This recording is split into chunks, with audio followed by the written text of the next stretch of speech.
Muy buenos días, colegas de la región. Muchas gracias a Chalfon por invitarme a esta conferencia. Estoy encantada. Conozco hace muchos años también a la doctora Magda y hemos trabajado desde, hagan de cuenta, 40 años en estos temas. ¿Ya? Por eso tenemos canas, ahí la foto que Magda puso de mí.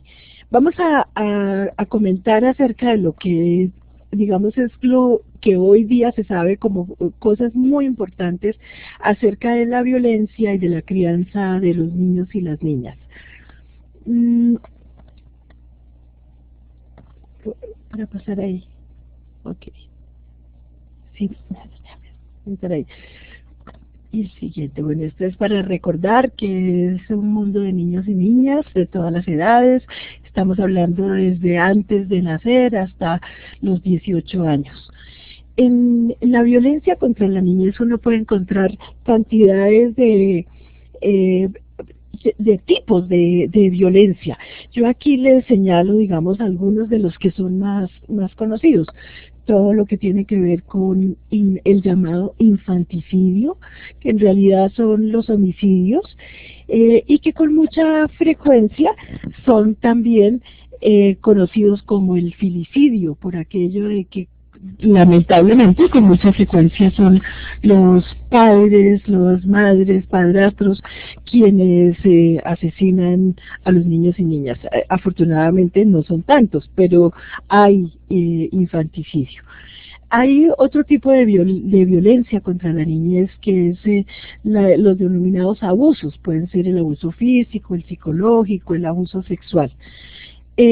Hay otra violencia que a veces, de esos vamos a hablar ahora un poco con mayor detalle. Hay un tipo de violencia que es la negligencia, que es cuando teniendo uno los medios para poderle dar todas las cosas a los niños y las niñas, todo, para cumplir con sus derechos, uno no lo hace y uno está en esa obligación. Es el caso de padres, madres, maestros, pero también de nosotros, los profesionales, cuando no hacemos lo correcto frente a los niños y las niñas. Hay una violencia que la conocemos como el castigo corporal. Es parte de lo que sería el abuso físico y psicológico, pero tiene una característica, la vamos a mirar con más detalle, pero es que las personas creemos que es correcta, que se puede castigar a los niños físicamente o corporalmente y que eso es para bien de los niños. Vamos a mirarla con detalle. Otra violencia que tenemos es cuando se habla de los castigos humillantes y degradantes, que tiene que ver igualmente con el abuso psicológico, cuando para que un niño o una niña se comporte como uno quiere, se le humilla o se le dicen cosas que son degradantes a su persona. La explotación sexual, que todos conocemos a veces como explotación sexual comercial, en donde los niños son usados sexualmente, los niños y las niñas, y en estos tiempos de ahora no solamente es comercial, sino también, por ejemplo, por internet, de manera que hay que estar también muy atento a ese tipo de violencia contra la niñez. El matoneo, intimidación o bullying que conocemos, en donde ahí son los propios niños y niñas, pero también a veces los maestros u otras personas empiezan a hacerle como seguimiento violento a un niño o una niña que va a la escuela o que va a un jardín. Y termina siendo señalado por otros compañeros como alguien feo, como con burlas, se le hacen cosas como llenarle sus útiles con arena o con cosas que son muy dañinas para los niños y niñas. Hay esclavitud, hay tráfico, hay unas prácticas culturales que resultan en daños físicos o psicológicos. La que conocemos más es la práctica de cortar el clítoris en las niñas en algunas culturas, que realmente pues son una violencia contra las niñas en cada uno de los países donde o los sitios donde se ejecuta esta práctica. Ahora, ¿uno cómo define violencia contra la niñez? Estamos viendo que hay una cosa muy grande, que obviamente uno lo podría mirar con la definición de la Organización Mundial de la Salud, que me imagino que ustedes todos y todas manejan, en donde se hace un daño de manera intencional, y se utiliza la fuerza, o bien puede ser física, o la fuerza porque se tiene autoridad y se ejerce para causar daño. En el caso de los niños y las niñas, ahí como estábamos viendo toda esa cantidad de violencias, las Naciones Unidas, en el estudio específico que hizo sobre el tema, la definió como es una forma de violencia que desde las personas adultas se realiza con la intención de disciplinar para corregir o cambiar una conducta no deseable y sustituirla por conductas socialmente aceptables y que las personas adultas consideran importantes para el desarrollo de la niñez y la adolescencia. Se usa la fuerza, se causa dolor físico o emocional a la persona agredida, y cuando tú le preguntas a las personas, dicen, es por su bien, tengo que hacerlo porque es por su bien. Pero hoy día se sabe que esa violencia es una forma incorrecta de relacionarse con los niños y las niñas. En el caso de nosotros, los que estamos trabajando en Child Fund, vamos a hablar siempre de que nosotros estamos a favor de la protección. Y cuando estamos hablando de protección, es la protección integral de los derechos, la garantía de que esos derechos se cumplan para todos y todas. Y es un poco como todos los derechos para todos los niños y todas las niñas. Cuando trabajamos en protección, no solamente actuamos cuando ocurre la violencia, sino que también buscamos prevenir las violaciones a esos derechos, ampliamente al derecho a la salud, al derecho a la educación, al derecho a la participación, al derecho a estar protegidos contra la violencia. Y buscamos la restitución inmediata de esos derechos que en algún momento pudieron haber sido vulnerados. Me parece importante también señalar que se trata de reducir riesgos al bienestar de niños y niñas, logrando que esos derechos de los que hablamos sean una realidad. De manera que vamos a mirar en uno de los entornos donde uno esperaría que los niños y niñas están más protegidos en sus hogares, con sus familias, qué es lo que a veces pasa y cómo podemos ayudar a esos padres y madres, cuidadores, abuelos, abuelas, también tíos, tías, hermanos mayores, para que haya realmente una protección y se les dé oportunidades para desarrollarse mejor a los niños y las niñas.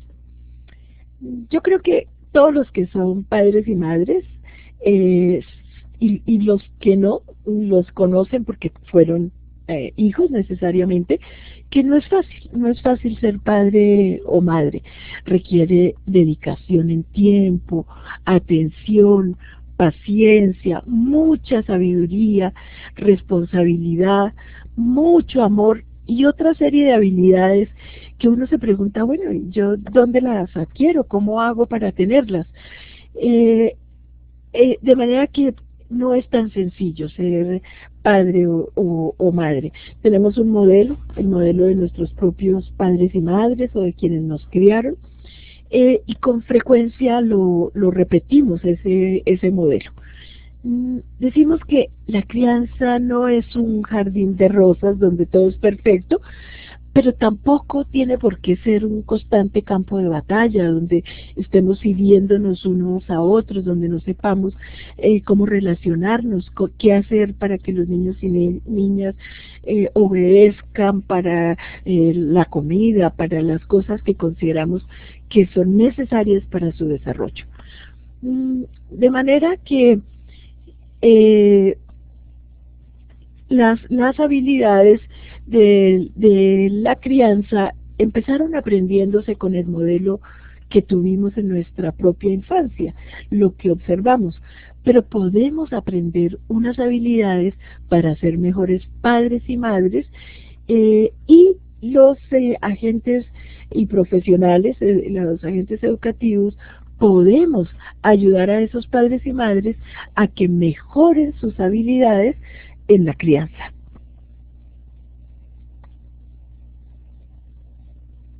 Mucho tiempo, como les decía, se pensó que el castigo físico o corporal era una buena forma de educar a los hijos e hijas. Hoy se sabe perfectamente que dar palmadas, golpear, dar correazos, pellizcos o cualquier otro uso de la fuerza física contra los niños y niñas, además de ser una violación del derecho a la dignidad humana y a la integridad física, está totalmente equivocado. ¿Por qué está equivocado? Porque eso en realidad lo que crea es una serie de comportamientos en los niños que les da miedo, que no les permite desarrollarse como debe ser. También lo vamos a ampliar ahora un poco más adelante.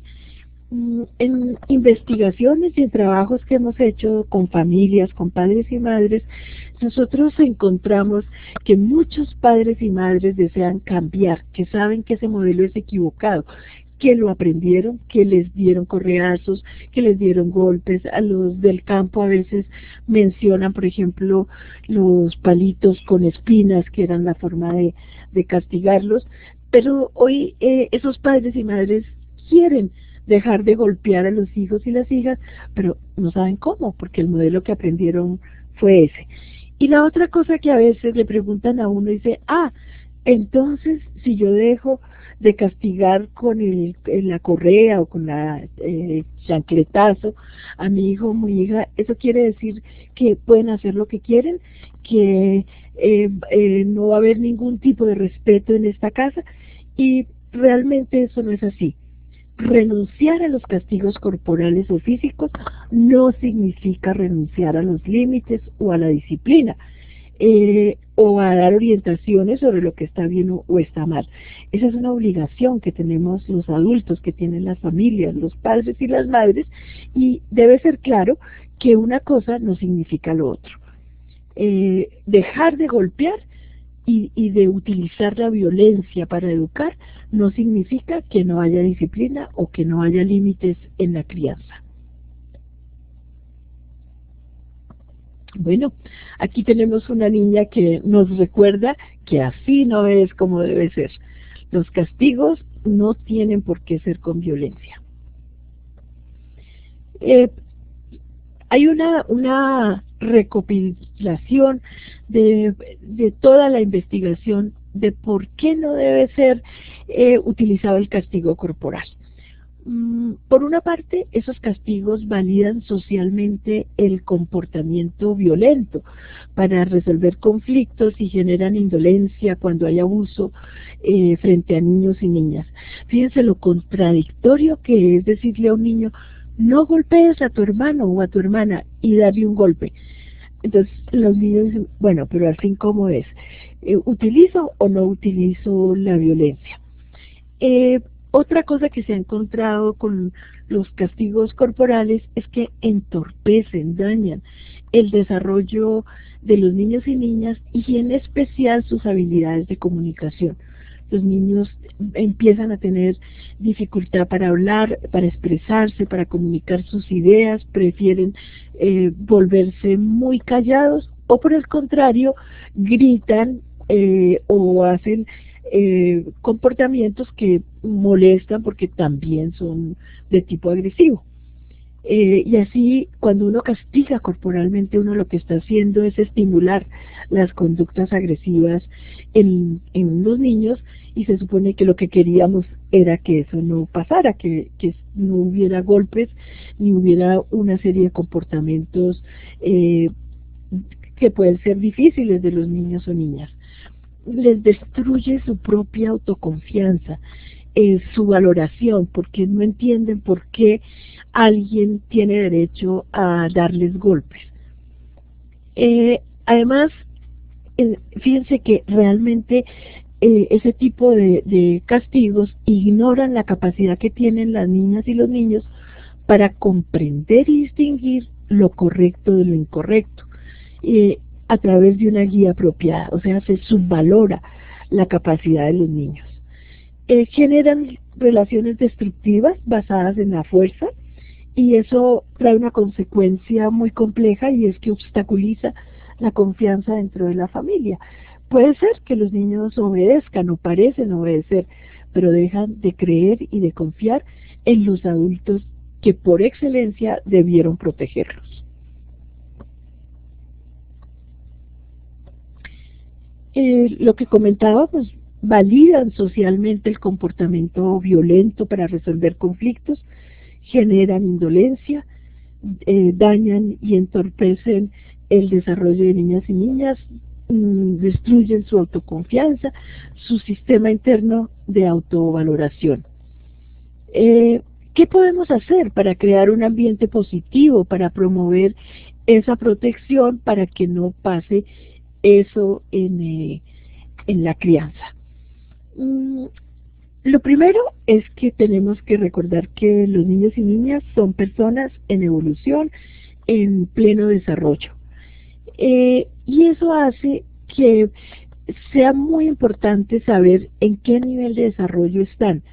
Es decir, qué capacidades tienen para hacer algo o no las tienen todavía, qué pueden lograr o qué no pueden lograr.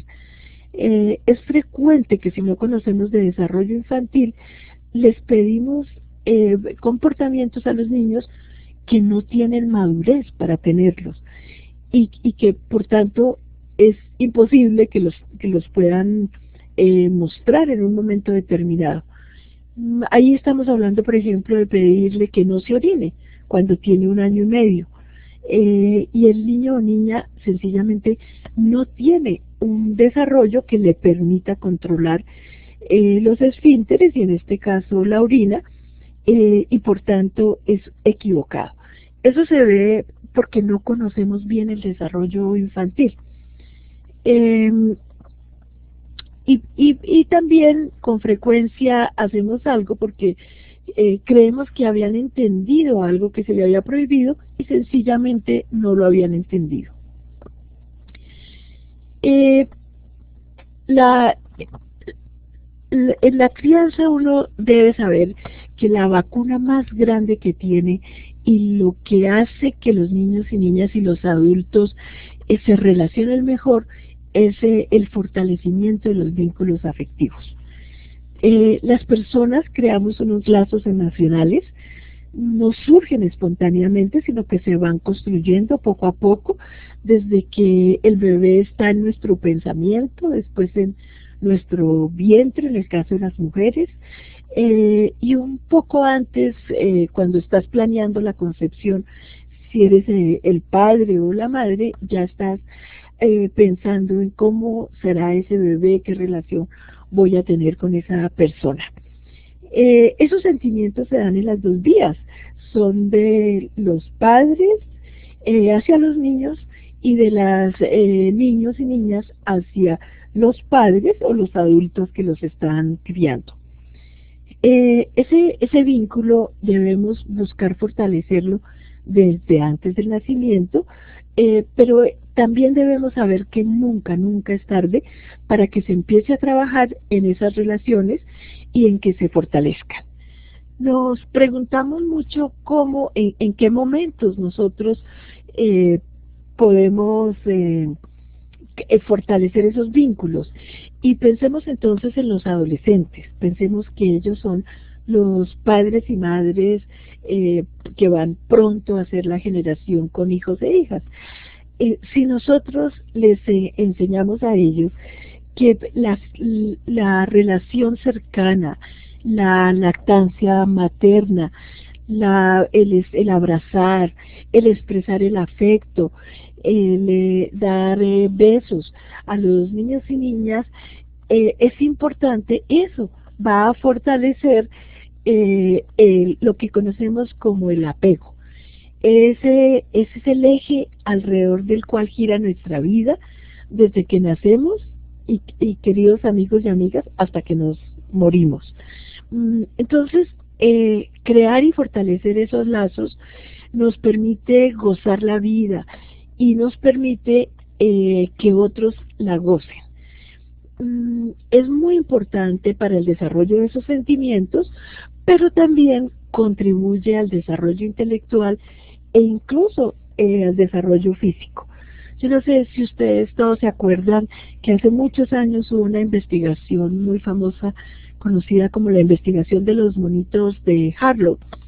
Y en esa investigación se demostró que los monitos, si tenían que escoger entre unas madres que eran como alambres o unas madres felpudas que les daban cariño, construidas por los investigadores, estos monitos que estaban separados de sus madres preferían no tener comida, porque las madres de alambre les daban comida, pero preferían quedarse con aquellas que les daban ese sentimiento o esa caricia que da la felpa.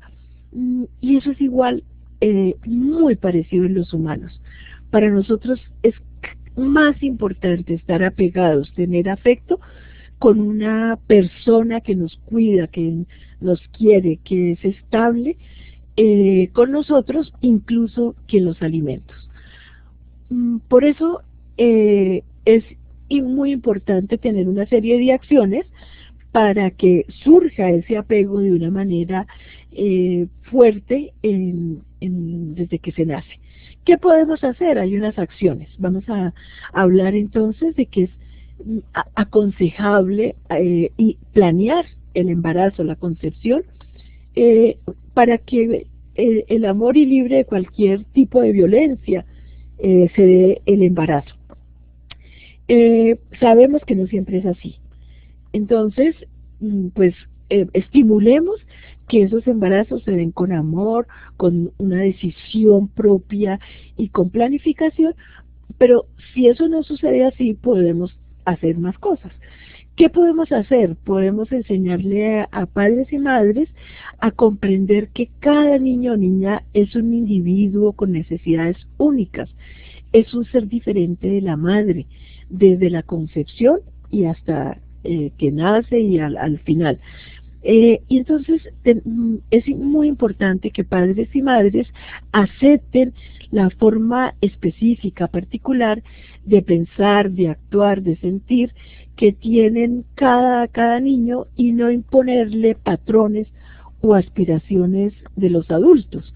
A veces queremos que sean nuestro espejo, que sean nuestro reflejo, y eso no es adecuado para el apego, porque cada uno tiene que crecer como un individuo único. Es importante que busquemos, promovamos que el padre varón participe durante el nacimiento, que tenga contacto el bebé con ambos padres tan pronto nace, a excepción de que haya una complicación grave en el momento del nacimiento o previo a este, y que los médicos o las personas de salud que están atendiendo conceptúen que no es posible que haya un acercamiento temprano. Pero tan pronto sea posible que los padres estén cerca, ambos, padre y madre, del bebé que nace.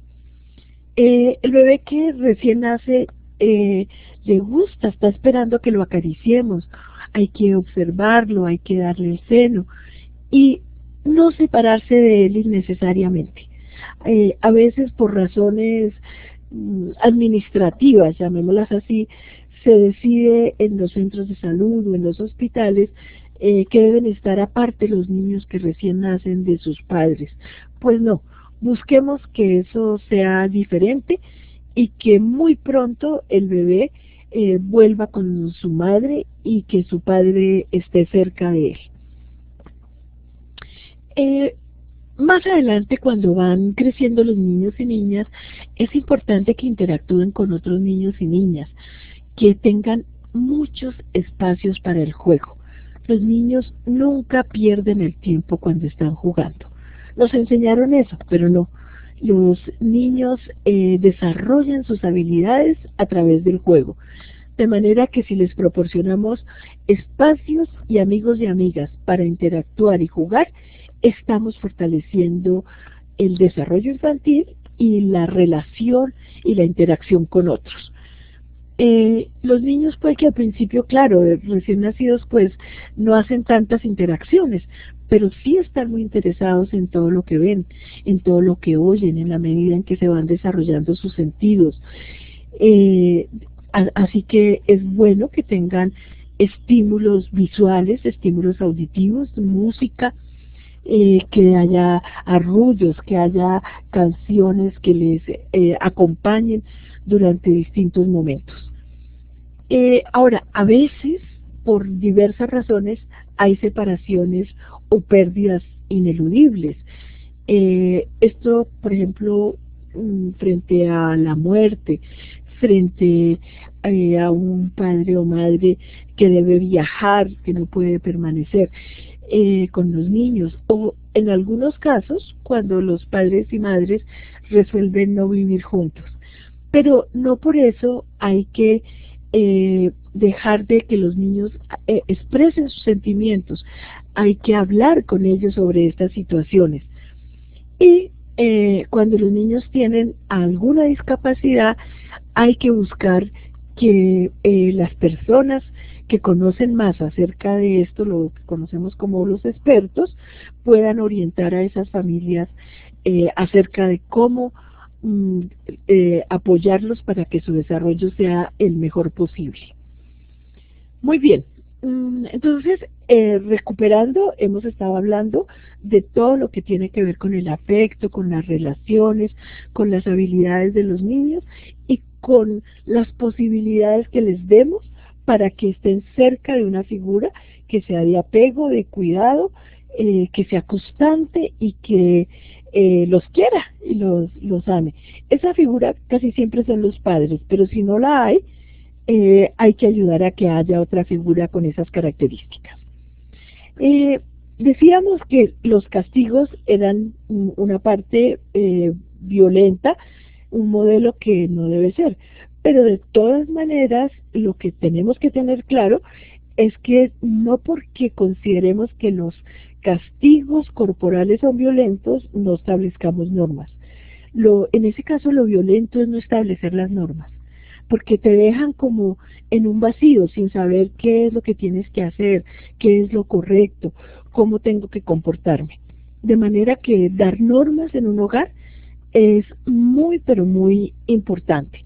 Ahora, para que un niño entienda una norma, tiene que estar en una capacidad intelectual para hacerlo, que su desarrollo ya dé para entender las normas, y por tanto que los adultos las expliquemos con claridad. Y para yo poder explicar una norma con claridad, también tengo que tenerla clara. Y hay que verificar si el niño o la niña la entendió. Si le dijiste, quiero que estés en la casa antes de las 6 de la tarde, puede ser que los niños no tengan claridad en las horas. Entonces, a lo mejor hay que decirles, quiero que estés antes de que el sol se oculte en la casa. Y esas cosas hay que ayudarles a los padres a entender y a que revisen si los niños y niñas entendieron la norma que le pusieron. Las normas deben ser razonables, deben ser claras.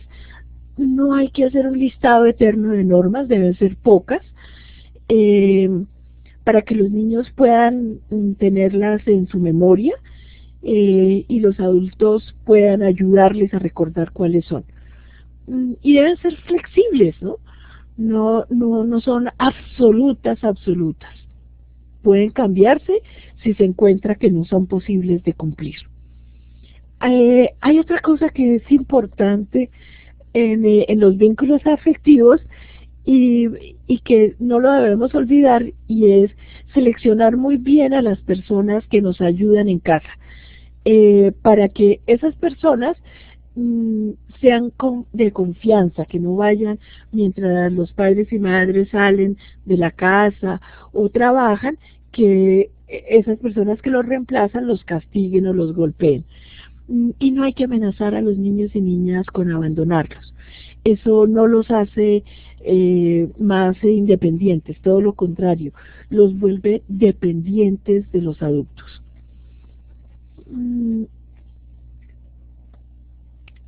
Hay otras formas de vincularse, ahí ustedes las pueden ver: sonreír, hablar, acariciar, responder al llanto, cantarle.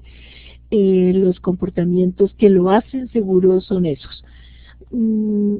Hay que reaccionar de inmediato al llanto de los niños. Había una creencia que los pulmones se ponían fuertes cuando se dejaba llorar a los niños.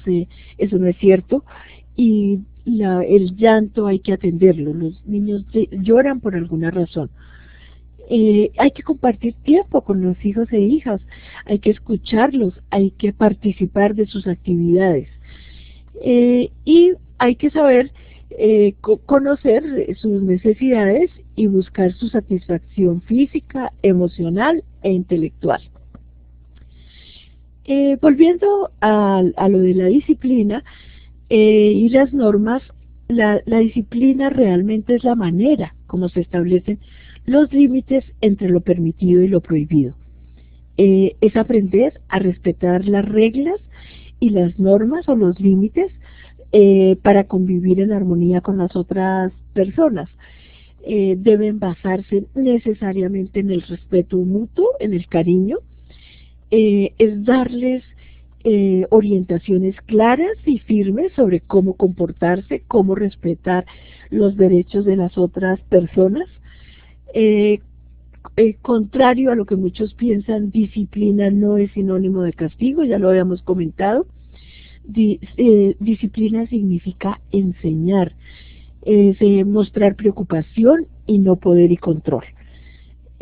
Algunos padres creen que tener autoridad y poseer la verdad significa usar los castigos físicos, pero lo cierto es que los niños y niños acatan esa disciplina cuando es una norma, que no es una imposición, y cuando las entienden y no son castigos que no o situaciones que no entienden.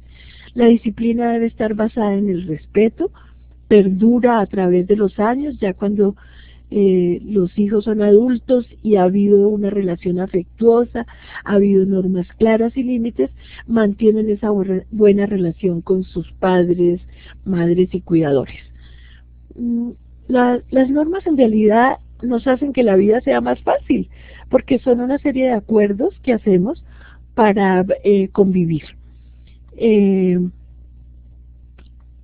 Ya habíamos dicho que deben ser pocas, que deben evitar comportamientos que puedan traer daño para sí mismos, que también deben ser puestas para que los niños no hagan daño a otras personas o a las propiedades, o también propiciar que el niño o la niña no se habían recibido en diferentes espacios sociales. Les vamos a enseñar que hay unas normas para convivir en sociedad y que esas normas se deben respetar cuando uno está compartiendo con otras personas. Y eso se aprende desde muy pequeños. Especialmente, ¿saben qué? Se aprende con el ejemplo, con que nosotros respetemos a las otras personas y respetemos a los niños y a las niñas. ¿Debe haber sanciones? Sí, cuando las normas se traspasan, cuando hemos acordado, hay consecuencias, y las consecuencias pues se conocen como sanciones. No pueden ser injustas, deben ser consistentes y deben tener en cuenta la madurez que tienen los niños y niñas, la edad. son llamados de atención, es quitarles un privilegio o pedirles que hagan una acción que repare lo que hicieron equivocadamente. En ningún caso una sanción puede ser quitarles un derecho, porque los derechos son, nosotros no somos quienes para quitarles algo a lo cual tienen derecho, a la salud, a la educación, a la protección, pero sí puede ser algo que repare. Si golpearon a alguien, pues pedirle disculpas, llevarle alguna flor, una pequeña regalito, un dibujo hecho por ellos para reparar cuando han gritado a alguien o se han manifestado agresivamente con otras personas.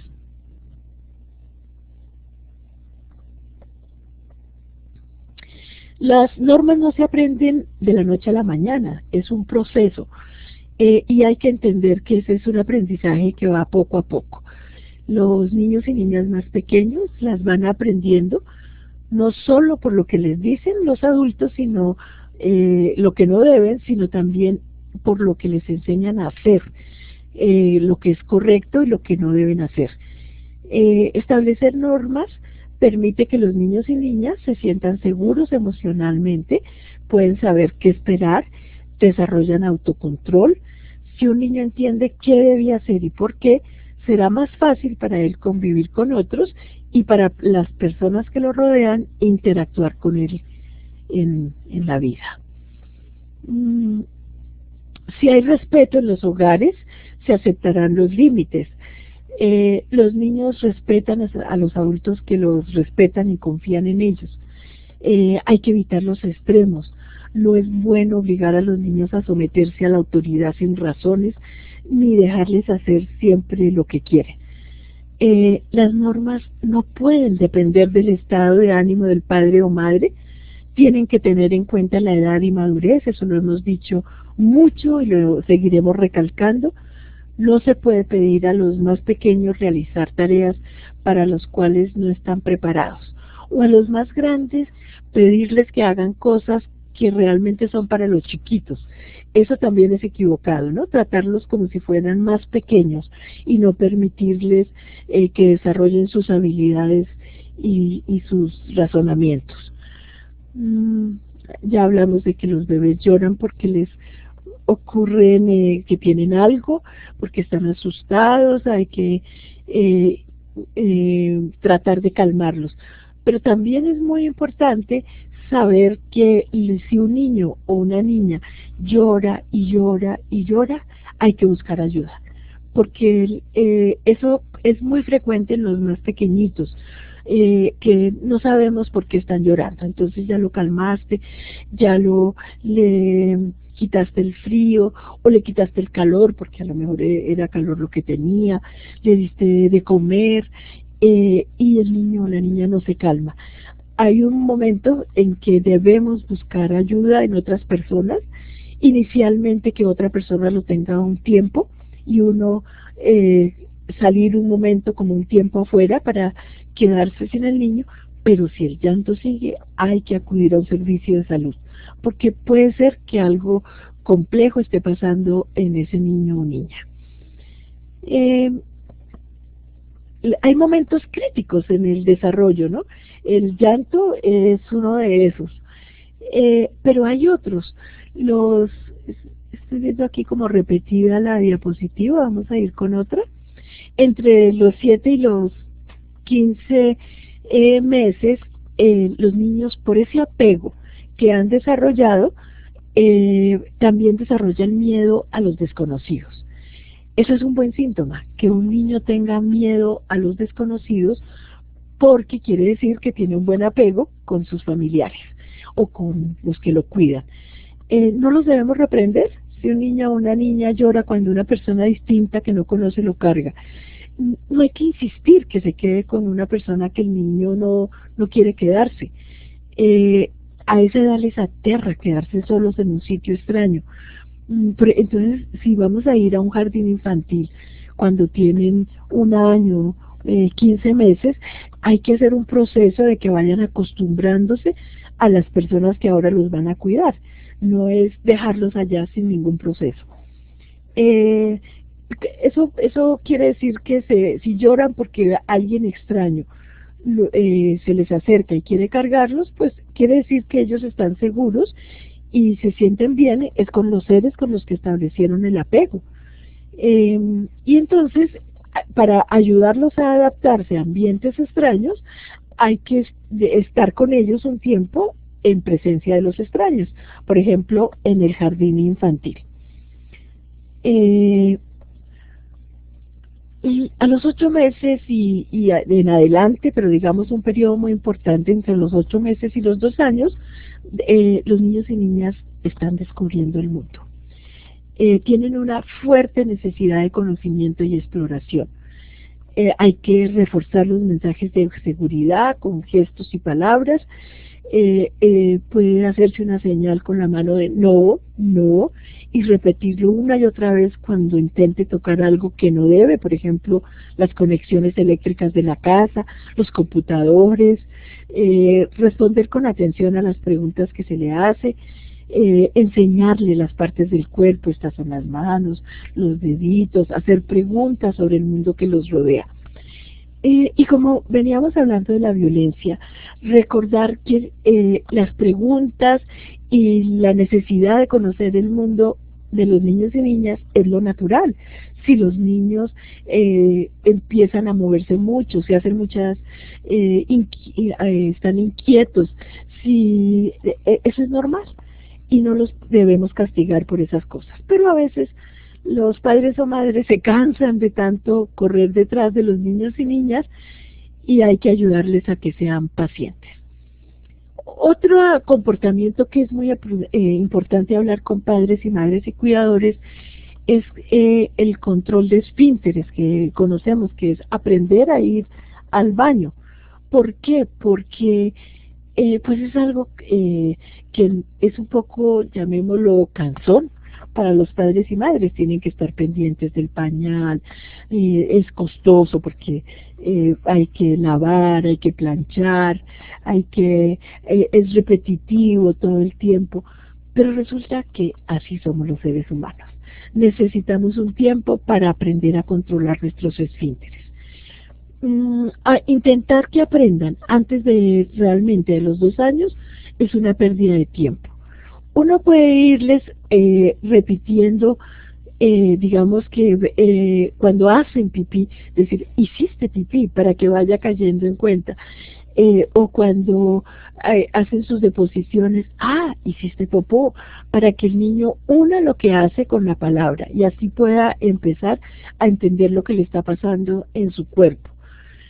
Ayudarle pues diciéndole lo que le está pasando, anunciándole y así el niño y niña va pudiendo anunciar cuando tiene pipí o cuando tiene popó, pero no necesariamente lo va a poder controlar tan fácil.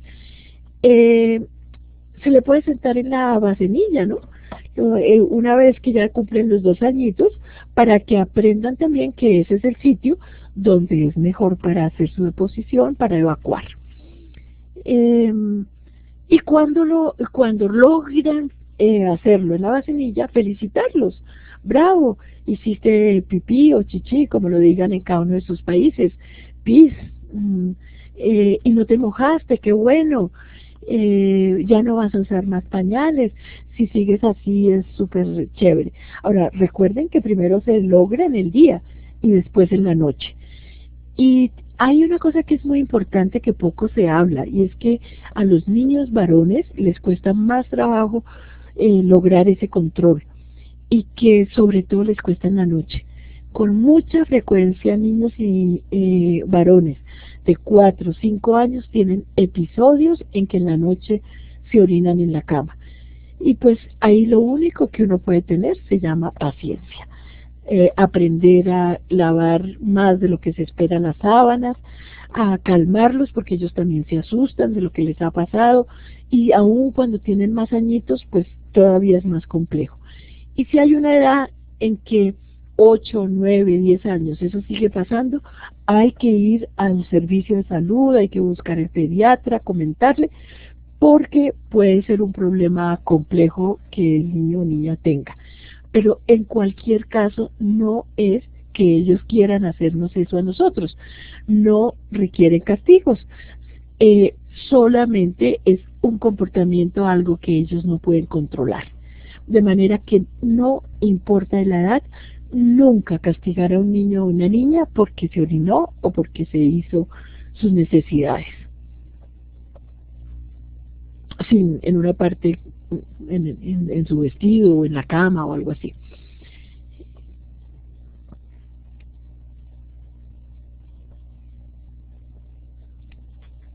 Bueno, ahí ya vamos a tener que los niños empiezan a ir a los jardines infantiles, a las guarderías o a las escuelas en algunos casos. Y esas habilidades no son fáciles de adquirir. Y será mucho más difícil si se les castiga porque tienen dificultades en sus habilidades motoras o motrices.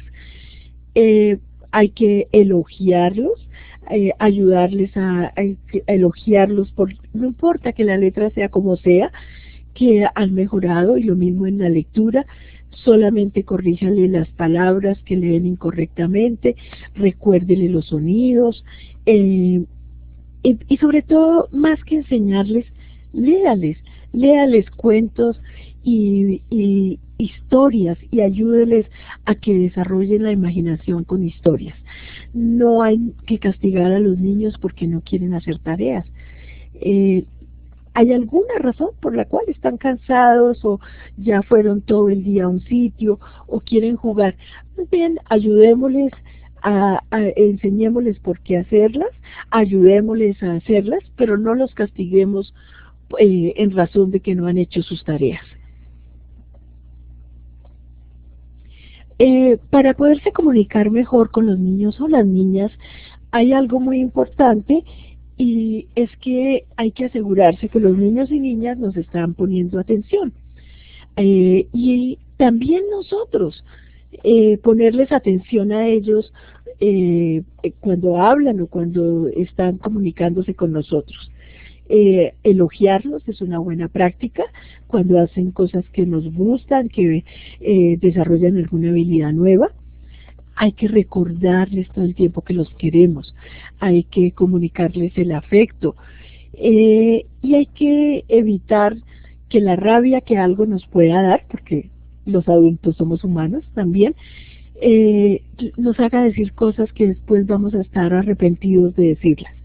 Si tienen mucha rabia, por ejemplo, pueden empezar a contar de para atrás, que a uno le dicen cuenta hasta 10, no, cuenten al revés, 10, 9, 8, 7, porque como es un poco más complejo y no es algo tan automatizado para nosotros, eso nos hace que nuestro cerebro cambie y tengamos un espacio de reflexión, y de que el cerebro entre como en una nueva onda y se calme.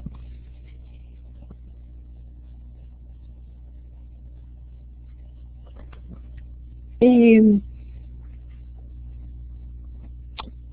a veces, volviendo a esto de la rabia, creo que es importante que en otra conferencia hablemos de cómo controlar la rabia, cómo evitarla, pero en general lo que les decía, cuenten hasta 10 de para atrás, no digan nada, esperen a calmarse para hablar, eh, hablen en voz baja, y cuando ya se calmen y sientan, eh, puedes decirle al niño o niña, siento rabia cuando veo que haces esto o lo otro, pero no decirles, tú haces esto mal hecho, que no vamos a calificar el comportamiento, no al niño o la niña, porque los niños y niñas se frustran mucho y se sienten mucho cuando se les dicen cosas como burlas o como tú me haces dar rabia. Ellos creen que son malos, y tenemos que aprender a ayudarles a que son sus comportamientos los que no nos gustaron y no ellos como personas esenciales. Creo que por hoy se nos ha acabado el tiempo. Realmente vamos a seguir con estas reuniones periódicas y estas sesiones. Háganos preguntas, esperamos que nos lleguen a través de Chalfón, del correo electrónico. Hay el foro que ustedes pueden también entrar y colocar sus preguntas y por supuesto sus opiniones, sus comentarios. De pronto ustedes dicen, oye, a mí no me parece, yo me crié con castigos y porque ahora están ustedes con estas teorías nuevas. Bueno, vamos a hablarlo, vamos a reforzarlo, les podemos dar bibliografía, les podemos ayudar también cuando vayan a trabajar con los padres y madres, ayudarles a cómo presentar toda esta información, qué talleres pueden hacer, cómo se desarrolla todo lo de crianza, cómo comunicarnos mejor, cómo modelar las normas, los límites. Todo esto que hoy hablamos de una manera sencilla y rápida, podemos profundizarlo en próximas sesiones. Espero que les haya ayudado en su trabajo y estoy segura de que vamos a tener una interacción muy importante sobre estos temas en el futuro.